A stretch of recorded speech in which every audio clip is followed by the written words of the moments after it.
Salam dan salam sejahtera kepada saudara dan saudara sekalian. Sangat senang bertemu dengan saudara dan saudari pada hari ini.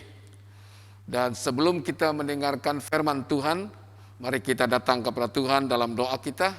Mari kita berdoa.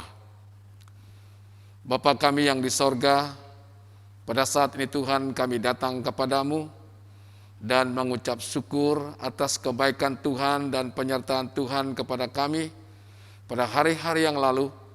Dan pada saat ini Tuhan kami sangat bersyukur kepadamu karena berkesempatan bertemu, kesempatan untuk memuji dan mempermuliakan Engkau, dan bahkan mendengarkan firman-Mu ya Tuhan. Tuhan tolong kami supaya waktu kami mendengar firman-Mu, hati kami dipenuhi dengan kuasa Roh Kudus Tuhan. Firman Tuhan dinyatakan dan kebenaran dinyatakan dalam hidup kami. Dan kami mohon Tuhan kuasa Roh Kudus Tuhan penuhi tempat ini. Dan suasana surga kami nikmati bersama atas kehadiran Tuhan dalam kami.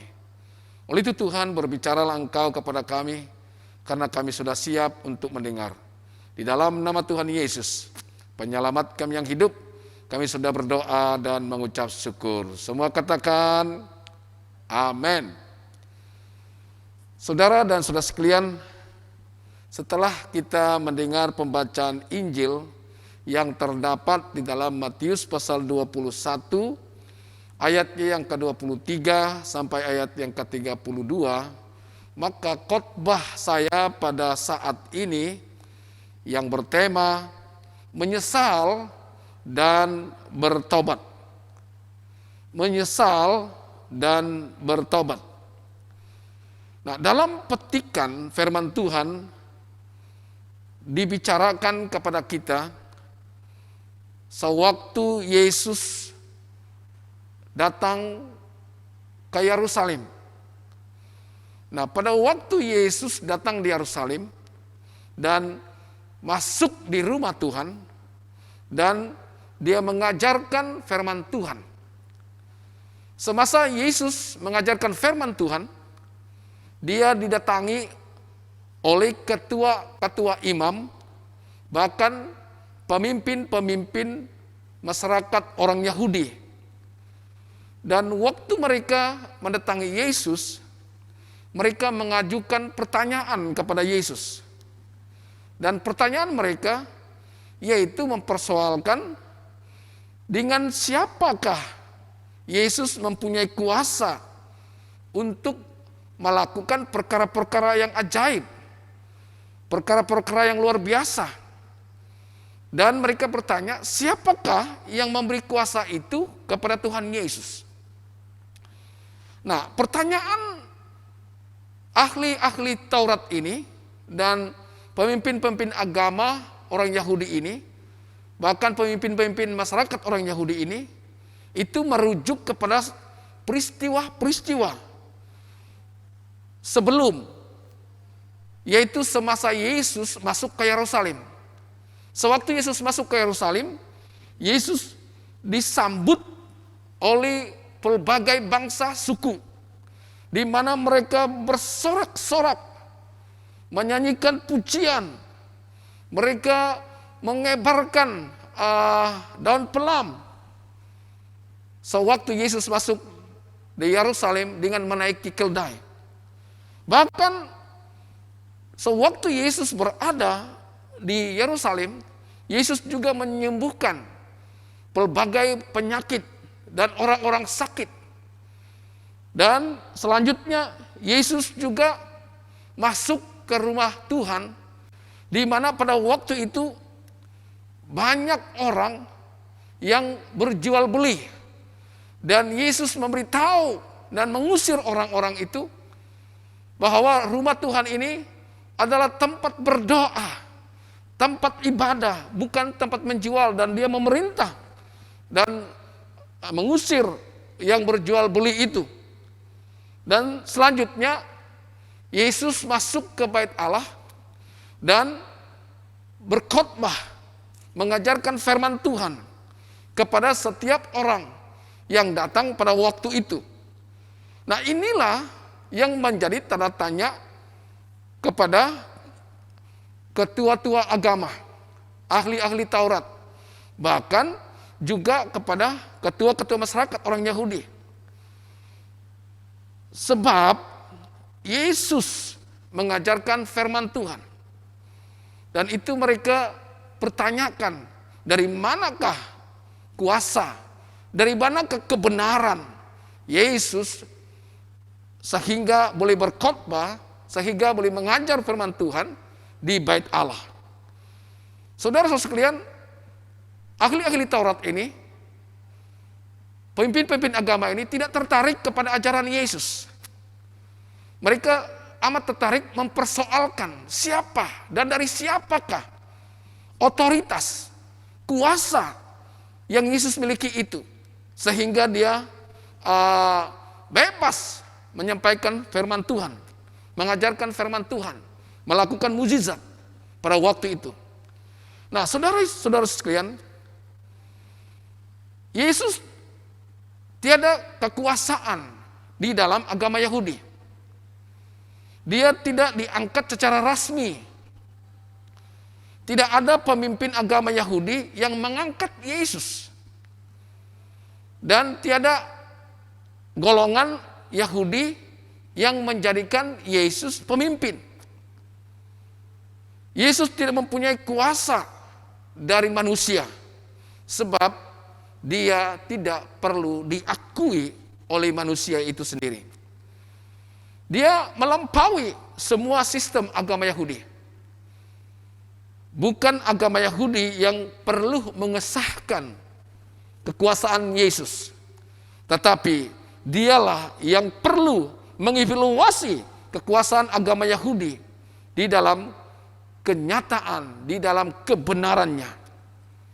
Apakah agama Yahudi sudah memberitakan tentang Yesus dengan bertanggung jawab? Atau belum? Saudara dan saudara sekalian, jika belum, mengapa mereka mempertikaikan dan menilaikan Yesus? Sebenarnya Yesuslah yang akan menilai, dan Yesuslah yang akan memutuskan apakah agama Yahudi masih dipertahankan atau sudah waktunya untuk diubah, atau sudah waktunya untuk dirombak.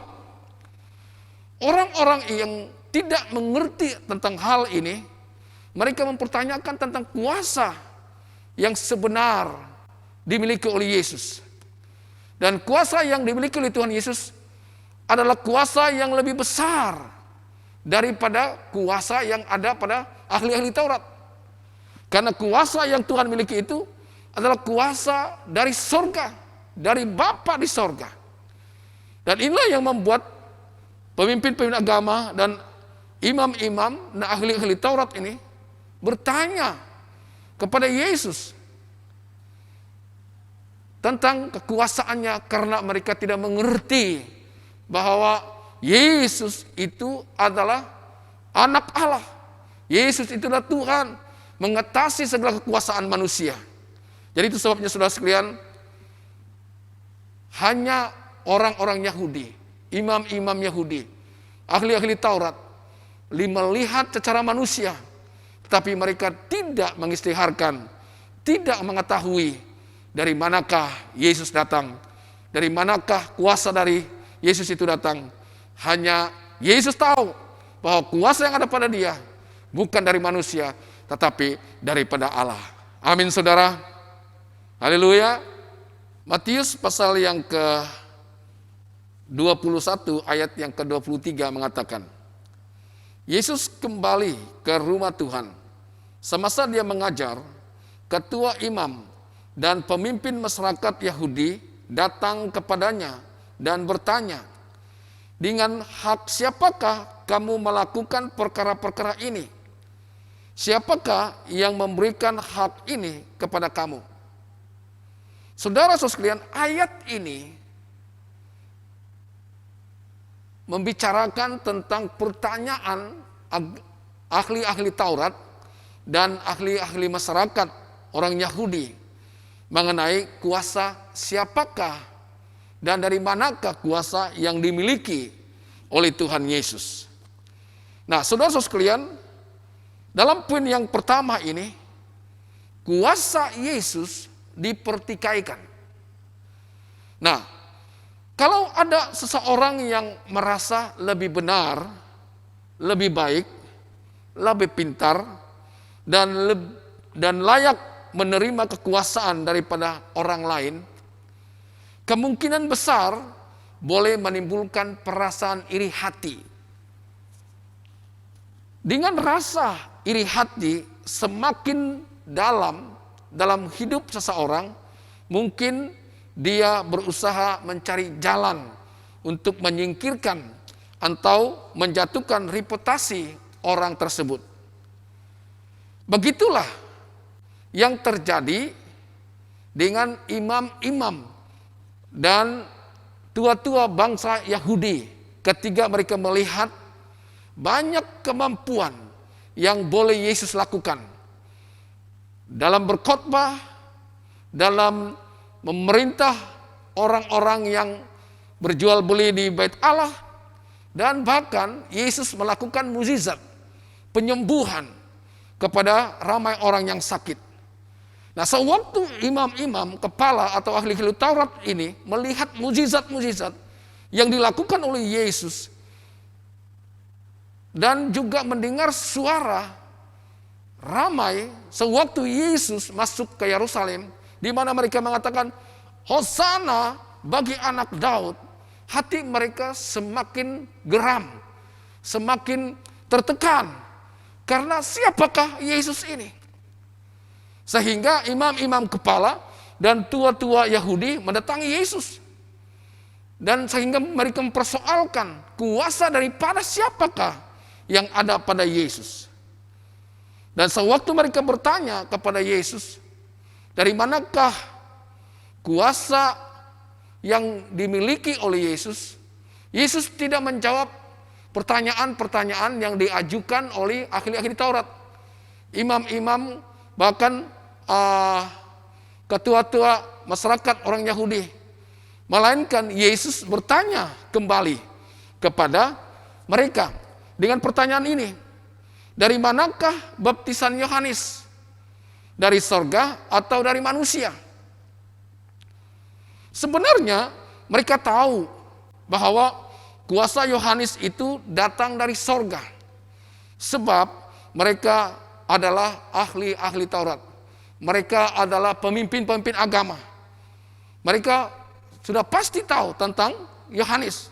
Namun karena dari awalnya mereka hendak memerangkap Yesus, maka mereka menjawab kepada Yesus, kami tidak tahu.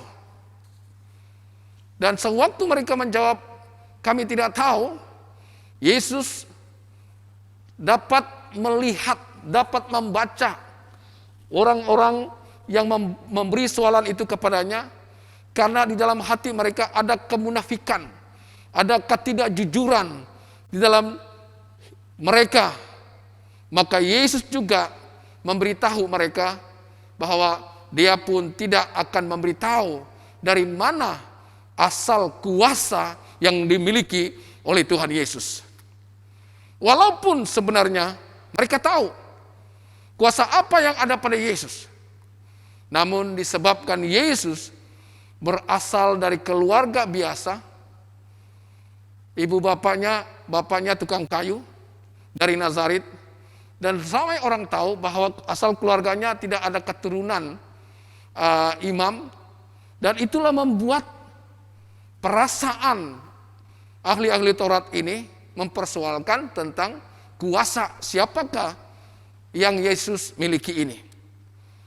Saudara-saudara sekalian, mengapa Yesus menanyakan mengenai Yohanes Pembaptis? Pertanyaan yang diajukan Yesus memang tepat pada waktunya dan tepat pada tempatnya. Pertanyaan ini adalah hubungan yang erat antara Yesus dan Yohanes. Yohanes telah menjadi pembuka jalan untuk Yesus. Dan Yesus sendirilah telah dibaptis oleh Yohanes. Yohanes adalah orang yang mengakui bahwa Yesus adalah anak Allah. Kamu boleh lihat itu dalam Yohanes pasal yang pertama, ayat yang ke-32 sehingga ayat yang 34. Jawaban ini merupakan pokok dari pertanyaan, kuasa manakah engkau melakukan hal-hal ini? Dalam perkara ini Yesus mengingatkan dan ingin menekankan siapakah yang berkuasa akan pembaptisan Yohanes. Pertanyaan Yesus ini membingungkan ahli-ahli Taurat dan ketua-tua agama yang mendengarkannya, sebab mereka bertanya hanya untuk menjerat, memerangkap Yesus di kelayak orang ramai. Saudara-saudara sekalian, bagaimana dengan gereja kita? Bagaimana dengan gereja-gereja Tuhan? Adakah gereja yang lebih menghargai hanya gelar akademik? Ada juga yang lebih menghargai suara orang ramai.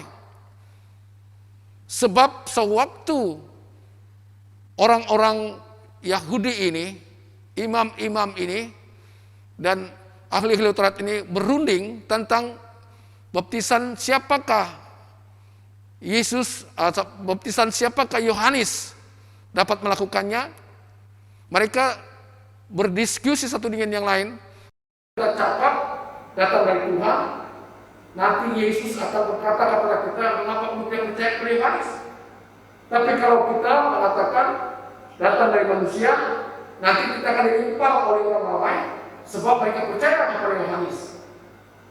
Jadi sebenarnya orang-orang Yahudi ini meminta kepada Yesus, kami tidak tahu, supaya mereka melarikan diri dalam jawaban dan pertanyaan yang Yesus adukan.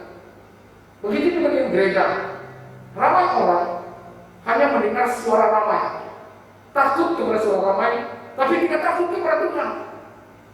Mereka selalu memikirkan bahwa kalau orang yang berkelulusan tinggi, ada teologi, sekolah Alkitab, itu saja yang layak memberitakan firman Tuhan. Itu saja yang layak berkhotbah. Itu saja yang layak membacakan firman Tuhan. Saudara-saudara sekalian, bukan saya anti sekolah Alkitab atau belajar Alkitab, bukan. Tapi kalau kita hanya mengutamakan itu, maka kita mungkin mendapatnya, tapi kita kehilangan kuasa firman Allah. Kita kehilangan kuasa Allah di dalamnya. Kalau hanya kita mementingkan hal-hal akademik, tapi tidak mementingkan pengajaran, kepercayaan kepada firman Tuhan. Dan kalau kita hanya bersandar kepada suara orang ramai, karena orang ramai belum setuju, karena orang ramai tidak setuju, maka kita tertakluk di sana, tetapi kita meninggalkan, tidak mendengarkan suara Tuhan, maka kita juga melihat gereja tersebut kemungkinan tidak akan menerima transformasi, tidak menerima mujizat, tidak menerima pekerjaan Tuhan, karena kita tidak mengutamakan suara Tuhan, tidak mengutamakan firman Allah di dalamnya. Oleh itu saudara sekalian, ini mengajar kepada kita sebagai gereja Tuhan bahwa kita perlu mengistiharkan kuasa Allah dalam gereja. Kita perlu mengistiharkan firman Allah dalam gereja, agar gereja itu hidup seturut dengan kehendak Tuhan, dan Tuhan dipermuliakan, Tuhan ditinggikan, Tuhan diagungkan. Amin saudara. Bukan melihat kepada orang yang kita suka, orang yang kita tidak suka. Bukan melihat kepada kemampuan yang ada pada kita, tapi kita tahu gereja mampu bukan karena kekuatan manusia, tapi kuasa Allah, Roh Kudus, firman Allah bertapak di sebuah gereja tersebut. Dan gereja itu akan mempunyai kuasa rohani, kuasa luar biasa di dalamnya, dan Tuhan ditinggikan. Amin saudara. Haleluya. Puji Tuhan. Saudara dan saudara sekalian, ketika Yesus melihat ketidakpuasan dan kepura-puraan daripada ahli-ahli Taurat ini, maka Yesus mengajukan satu perumpamaan supaya orang-orang Yahudi ini, ahli-ahli Taurat ini, ahli-ahli masyarakat ini akan mengerti. Dan saya bacakan untuk saudara dalam Matius pasal 21 ayat yang ke-28. Sekarang, bagaimana pendapat kamu? Kata Yesus selanjutnya. Ada seorang bapa yang mempunyai 2 orang anak lelaki. Dia pergi kepada anaknya yang sulung dan berkata, "Pergilah bekerja di ladang anggur hari ini." Anaknya menjawab, "Saya tidak mau." Tetapi kemudian anak itu mengubah pikirannya, lalu pergi ke ladang anggur itu. Kemudian bapak itu pergi kepada anaknya yang kedua dan mengatakan hal yang sama. "Baiklah ayah," jawab anaknya yang kedua, tetapi dia tidak pergi. Yang manakah antara kedua-dua orang anak itu melakukan kehendak bapaknya? Anak yang sulung, jawab mereka. Oleh itu Yesus berkata kepada mereka, "Ketahuilah, pemungut cukai dan pelacur akan menikmati pemerintahan Allah lebih dahulu daripada kamu." Saudara-saudara sekalian, ini berbicara tentang pertobatan. Perumpamaan ini mengingatkan kepada ahli-ahli Taurat dan ketua-ketua orang Yahudi. Dan perumpamaan ini Yesus ajukan supaya mereka memahami apa yang dimaksudkan oleh Tuhan. Ada seorang bapa yang mempunyai 2 orang anak. Dan dia menyuruh kepada anaknya yang sulung, yang pertama, supaya pergi bekerja di ladang, di kebun. Dan dia berkata, anak itu menjawab, "Aku tidak mau pergi." Tetapi setelah dia berpikir panjang, dia menyesali keputusannya, lalu dia pergi ke kebun untuk mengerjakan kebun yang disuruh oleh bapaknya. Tetapi bapak itu juga bertanya kepada anaknya yang kedua, "Pergilah bekerja di kebun." Anak kedua itu menjawab, "Ya bapak," tetapi dia tidak pergi. Lalu Yesus bertanya kepada ahli-ahli Taurat ini, dan juga pemimpin-pemimpin agama ini, dan pemimpin-pemimpin masyarakat orang Yahudi ini, "Siapakah yang melakukan kehendak bapaknya?" Dan mereka berkata, "Anak yang pertama." Nah, saudara dan saudara sekalian, Yesus memberi perumpamaan ini kepada mereka, bahwa anak yang kedua ini adalah sama seperti orang-orang Yahudi. Orang-orang bangsa Yahudi, imam-imam, ahli-ahli Taurat, bahkan ketua-ketua masyarakat yang mengiyakan firman Tuhan, tetapi tidak melakukan firman Tuhan. Tetapi anak yang pertama itu digambarkan oleh Yesus seperti pemungut cukai, gelandangan, pelacur-pelacur, orang-orang yang berdosa. Mereka katakan tidak mau melakukan firman Tuhan. Tetapi setelah mereka berpikir panjang, mereka menyesali dosa mereka, dan mereka kembali mencari Tuhan, dan mereka mentaati firman Tuhan. Dan itulah yang mengubah kehidupan mereka. Dan itulah yang Tuhan pikirkan supaya orang-orang Yahudi ini memahami bahwa mereka menganggap Yesus, kuasa Yesus itu datang dari mana?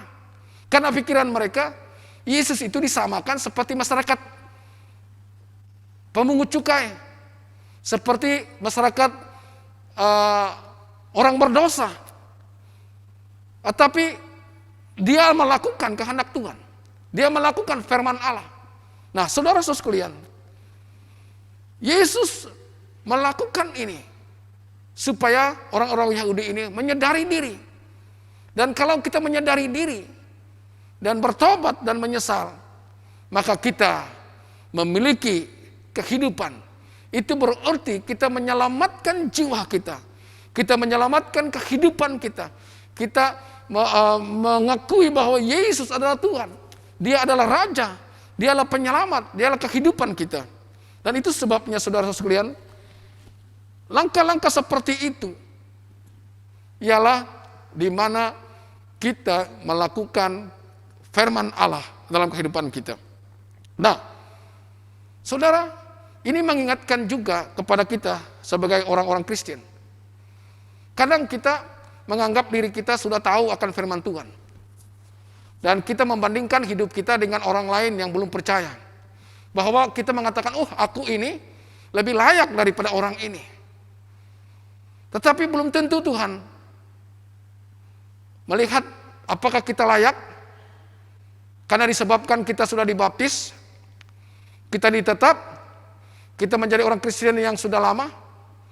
Tetapi saudara, adakah kita mentaati dan melakukan firman Tuhan? Adakah kita mentaati kehendak Tuhan? Kalaulah kita menganggap orang lain itu tidak sebanding dan setanding dengan kita, belum tentu kita itu diselamatkan. Manalah tahu saudara, orang yang baru bertobat, orang yang kita anggap itu tidak layak, tetapi dia menyesali hidupnya, dia mengakui dosanya, dan dia kembali kepada Tuhan. Dia menerima Yesus sebagai Tuhan dan penyelamat secara pribadi. Itu berarti dia melakukan firman Allah. Karena firman Tuhan bekerja dalam hidupnya. Dan dia respon. Dan dia lakukan. Sehingga dia menyelamatkan jiwanya sendiri. Karena dia tahu. Hanya di dalam Yesus ada keselamatan. Ada kehidupan. Oleh itu saudara sekalian, apakah kita ini golongan orang-orang Yahudi? Golongan yang menganggap diri layak? Atau kita tahu, menyadari diri bahwa kita perlu melakukan firman Tuhan, melakukan kehendak Tuhan, mengakui diri kita bahwa yang mampu menyelamatkan ialah hanya Yesus, bukan jasa, bukan perbuatan, bukan dengan ketaatan kita, namun tidak melakukan firman Tuhan, pemberitaan firman Tuhan. Saudara sekalian, firman Tuhan mengatakan bahwa apabila kita melakukan firman Tuhan, maka itulah yang menyelamatkan kita, yaitu mentaati firman Tuhan, melakukan firman Tuhan dalam hidup kita setiap hari. Maka disitulah membezakan kita dengan orang yang menganggapkan dirinya seolah-olah mereka yang layak, namun tidak mentaati firman Tuhan. Oleh itu saudara sekalian, Yesus menekankan ini supaya orang-orang Yahudi ini faham, mengerti bahwa Yesus datang bukan untuk dirinya, tapi untuk penyelamatan bagi setiap orang. Karena dialah jalan, kebenaran, dan hidup. Amin saudara. Haleluya. Saudara dan saudara sekalian, firman Tuhan yang menegur kita pada minggu ini, kita fahami bahwa bukan hanya sekedar menjadi pendengar firman Tuhan, tetapi mengenal rencana Tuhan dan melakukan kehendak Tuhan. Amin. Ada yang tidak mempedulikan Yesus. Ada yang tidak mempedulikan gereja. Ada yang tidak mempedulikan kehidupan kekristenannya. Ada juga yang tidak mempedulikan dosanya dan sebagainya. Tetapi pada akhirnya dia menyesali. Dia bertobat dan menjadi pengikut Yesus yang baik. Karena dia respon akan kebenaran firman Tuhan. Dan dia melakukan firman Tuhan dalam hidupnya. Ada juga orang dari kecil, dia sudah menjadi orang Kristen. Karena bapak datunya orang Kristen.